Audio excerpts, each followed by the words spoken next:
O ministro Flávio Dino persegue Bolsonaro mais uma vez. O ex-governador do Maranhão, que foi feito ministro do STF para servir de ponta de lança para a esquerda, resolveu abrir um inquérito contra o presidente Jair Bolsonaro acerca dos fatos acontecidos na gestão da pandemia. Mesmo depois de toda a palhaçada que foi feita na CPI do Covid, que não serviu para nada, não provou nada, simplesmente serviu de espetáculo político, eles ressuscitam a mesma narrativa, como se o Brasil não tivesse sido um dos países que mais vacinou no mundo e garantiu auxílio emergencial para milhares de famílias. É a velha fórmula da esquerda, inventar culpados para esconder os seus próprios crimes. Dino converteu a tal petição 10.064 em um inquérito policial para ser tocado pela PF. O alvo, Jair Messias Bolsonaro e mais 23 aliados, incluindo Eduardo Bolsonaro, Flávio, Carlos Bolsonaro, Bia Kicis, Carla Zambelli,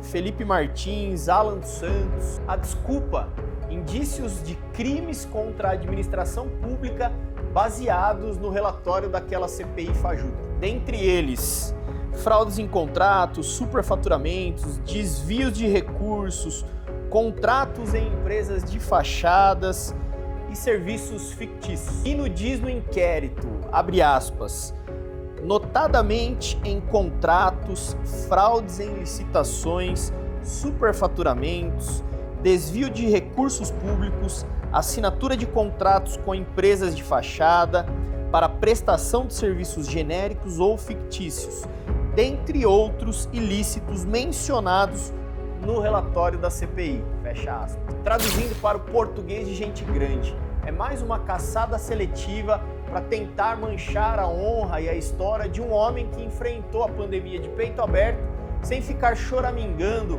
para lockdown eterno ou passe livre para bandidos. Vocês já pararam para imaginar se o Haddad fosse presidente durante a pandemia?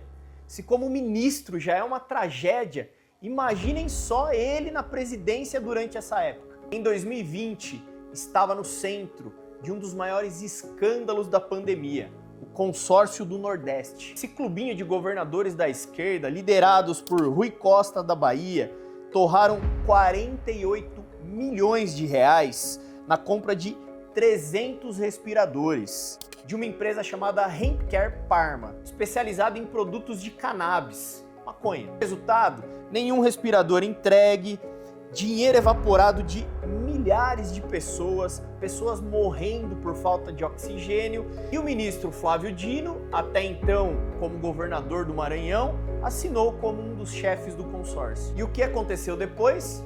Nada. E o inquérito dos tais respiradores fantasmas, esse mesmo escândalo do consórcio do Nordeste, foi aberto em 2023. Passou por vários tribunais, STF, TRF da Bahia, STJ, e acabou voltando para o STF. E quem ficou como relator? O próprio ministro Flávio Dino, o mesmo que era governador quando o contrato foi assinado, o mesmo que participou das decisões do consórcio, agora é o juiz do caso. É como se o réu julgasse o próprio processo. Pensa no absurdo.